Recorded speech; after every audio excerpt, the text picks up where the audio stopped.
remain in school. But all in all, it was great. We did not touch on, I know there was some concern by some of our members about the very political resolutions that were put forth. Those were not, they were not discussed, they did not vote on those because they did not get the numbers to go outside the bylaws and consider other business, so they weren't considered. The district that was proposing those did stand up at the podium and say that they will be back next year, so they'll probably get them on time next year, and we'll have a healthy discussion about them. So in a nutshell, did we end up on the wrong end of any ones that we wanted supported that didn't pass, that didn't support and passed? Just vaping. The vaping ones passed and we were against it, but it wasn't because we right. were against it. Any others? We also, Bylaw. yeah, the bylaw we were against, but that almost unanimously passed, and that was to add the black school board office member to the voting, give them a voting. And you said there was like no debate, no one went to the microphone at all on that? No, I mean, it was pretty unanimous. It was, I want to say I was one of 4 or 5 that voted. Way to stand out for you. First one. Pass that. Oh, yeah. Well, I think part of it was that, the bylaw, when you read, the bylaw is what it is, but if you read through what their position was and why they were supporting it, because NISBA was supporting it, it was, since they have a member that has a voting seat, they should also have a seat on the resolutions committee. I mean, it was kind of like, well, we gave them this, so now it's only fair. last year, right? Yeah, yes, they got the vote last Yes. year. Chance was. And I wasn't there last year. I don't know if it was an overwhelming vote for that last year. I don't know if she remembers. That was one vote. So, it was interesting though, Good job, thank you. And Christie has volunteered to do this for as long as she's on the board. every single year. Yes. That's a lot. Anything else, Christie? Sorry. No, that's it. So, a couple updates. One, on the whole NISBA topic. I don't know what anyone else's thoughts. I thought the entire conference was kind of, frankly, lackluster compared to other years. The sessions were kind of, but I did think there was more sessions at each time, which was good, but it was, I thought, a lot of sessions, it was heavily loaded. So for instance, 8 o'clock, we have 4 or 5 really hot topic issues, and then 9:30 and 11 would have maybe 1 or 2, and so you had to pick one at 8 o'clock, and so you missed 2 or 3 others, and if they could have offered those at other times. That I personally like the law, the very beginning. The 8-hour law conference, yes. There were some Fantastic. pretty good things. There was, though, there was a lot of information. I should let that hang. See, I was fascinated. Yeah, it was the first fall one I attended, and it's the last fall one I attended, so. I did suggest in this, but, they have an app that is pretty good. I have no idea why they don't gauge interest in sessions ahead of time, because every time we go to a session, there were already 300 people and no seats, and Yes.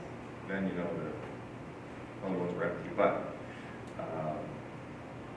there was some really good stuff covered, even though not all of them were good. As I mentioned, the grant writing one, I thought was really good, and also, I'm trying to remember which one. Oh, social media use, just a really good, and I think at one of the meetings we'll probably work it in.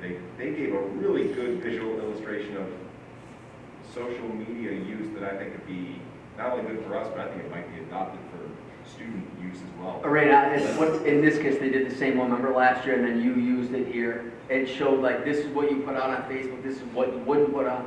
That's what he's referring to. Yeah, that was the highlight of his book.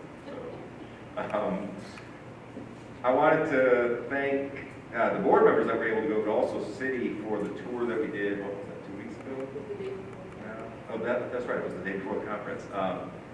It was really good. If they ever set up another tour and if you have the opportunity to go, it was well worth it. It's nice to be able to see the program, not just hear the name of the program. And to Tom's point, to see that some of the programs, not all of them, but some of the programs, we absolutely looked at it and said, why aren't we doing this there, right? Not everything is unique and out there and something we couldn't do.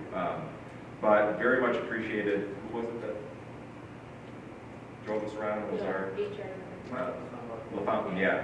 It was great, and they have a student run coffee shop in, what is it, the 4th Street School? Yeah, the coffee shop's in the 4th Street School. Yes. So kids with autism running the coffee shop, so it's kind of a work study in the school. It was phenomenal. They were great. Let's see. I think that is. Oh, sorry. The other reminder is this Thursday. Unfortunately, because Pearl's office is down the hill and not up here. I don't know who signed up, but a bunch of you signed up for the city P-Tech night and legislative lobby night this Thursday. So there's a reminder about that. When Pearl's back to her office, she'll circle back with everyone and remind you of that. And if we need to arrange carpooling, we can do that. But that's this Thursday. That's right. Now you're going to make me question it. Yeah, it's at City. Yeah, because the culinary students are doing some. Yeah, it's in the administrative building, and culinary students are doing some stuff for it. Yes, now we're into open discussion, so any board members? I just had one comment, and actually just came up at a gathering I was at this weekend. Tom, when we have the snow day text messages and things like that, it's run through a company, right, that sends out our text messages from some 6 or 7 digit number on your cell phone, comes in and it says, 2-hour delay, or for instance, when you send out a reminder for the superintendent's day. That's, okay. A neighbor of mine who works in another district said that the other district uses the same program and it comes in as the same number. So she actually brought it to my attention that sometimes messages come out from our district that just say, I'll use 2-hour delay, but I don't know if we haven't had one in a while, but 2-hour, we are operating on a 2-hour delay, but it doesn't say what district it is. And so then she'll get another message that says, like, for instance, she works at Liverpool School District is not, so that school district is very careful to make sure that they identify the district that the message is coming from because they come from the same number. So it ends up Last being. year we used Blackboard, so are you referring to any delays from last year? No, just the message that we got this that year. is Blackboard.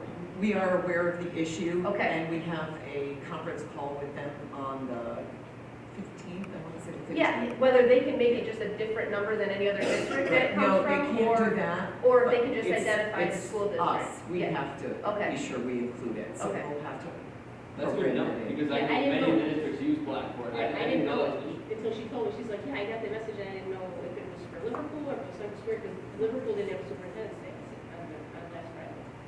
Right. And so, and so she was like, the only reason, 2 of her kids, one who goes to pre-K, church school, the other one's in 1st grade in our district, she works in Liverpool, so she was like, I get messages from 3 school districts, and if they don't identify themselves, which I just assume that there's other people in our district that have a similar issue.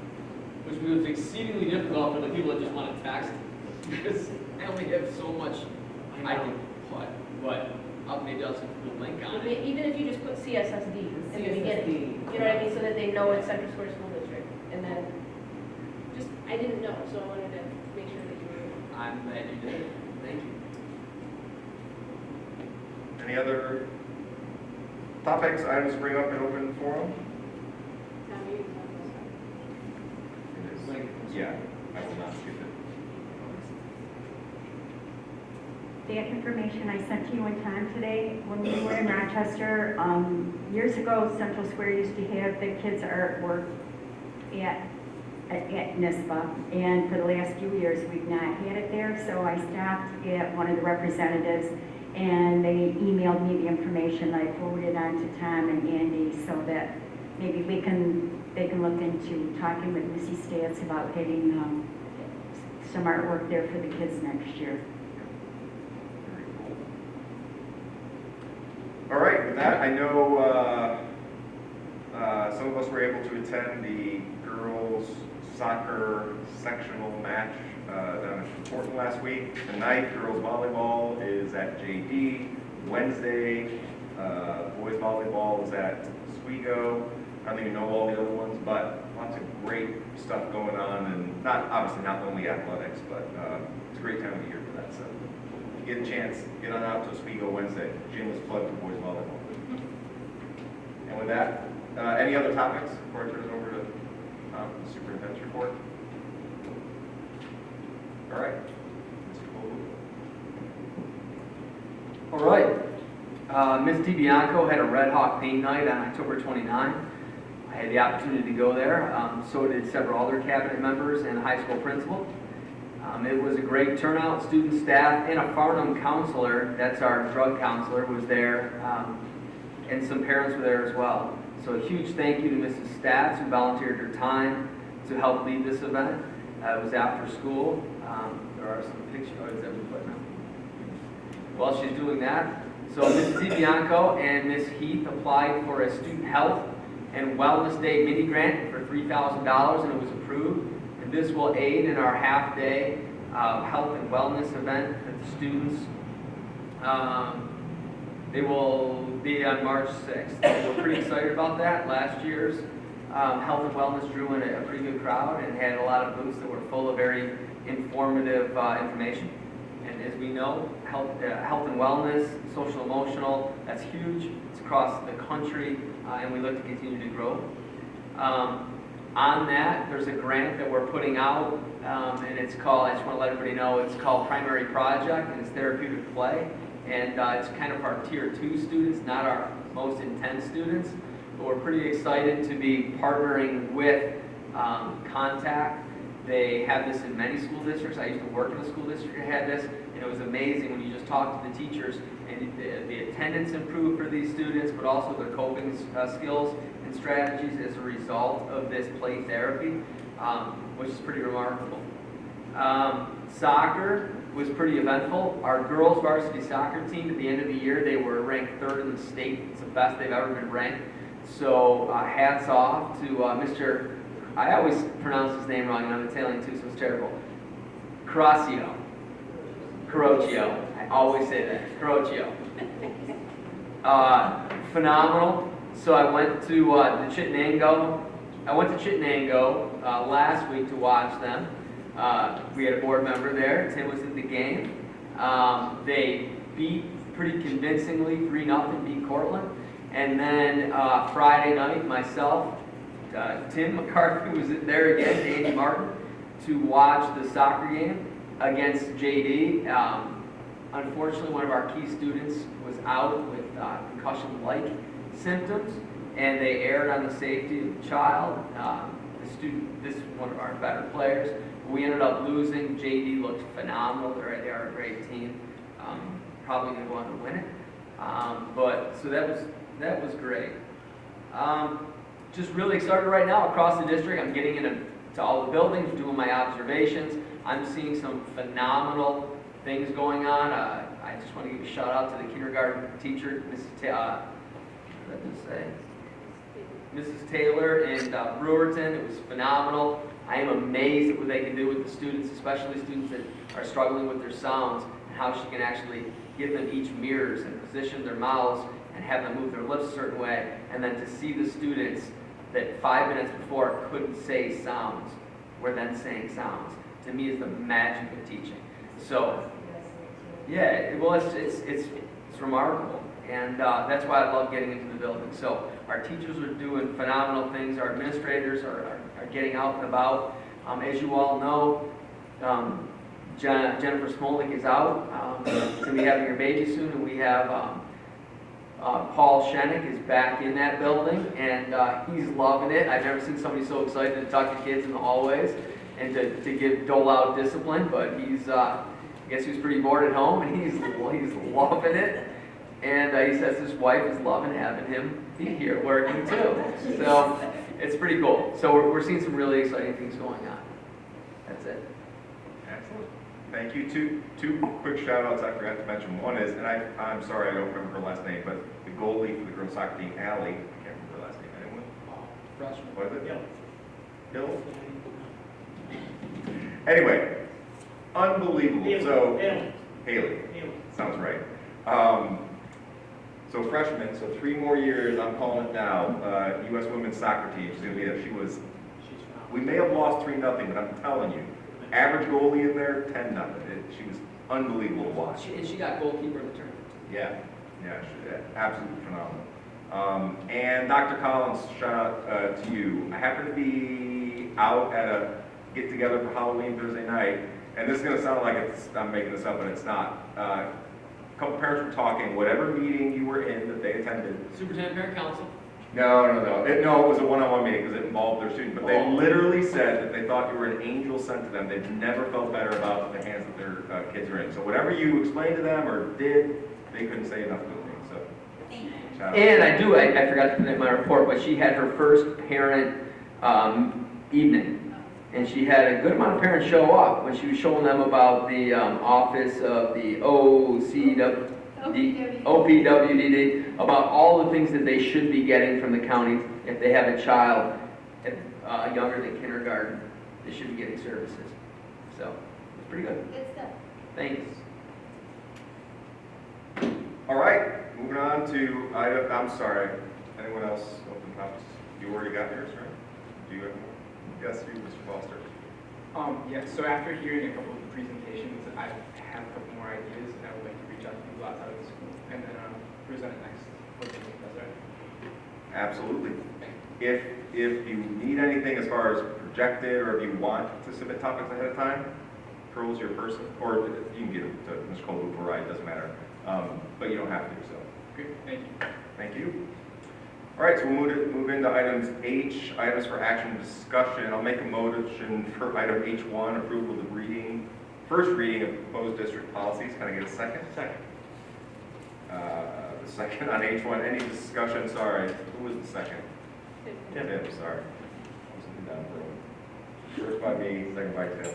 Any discussion on first reading? All those in favor? Thank you. And can I get a motion for item H2, approval of overnight student trips for Motion? PV Moore Student Government, PV Moore Ski Trip, PV Moore Music Department, and PV Moore Drama Club. The motion was by Mr. McCarthy, second by Mrs. Wood. Any discussion on overnight student trips? All those in favor? It's unanimous, thank you. And with that, I make a motion that we adjourn the meeting. Can I get a second? Second by Mrs. Fishman. Any discussion? We will see everyone 2 weeks from tonight. All those in favor? Thank you. Happy December.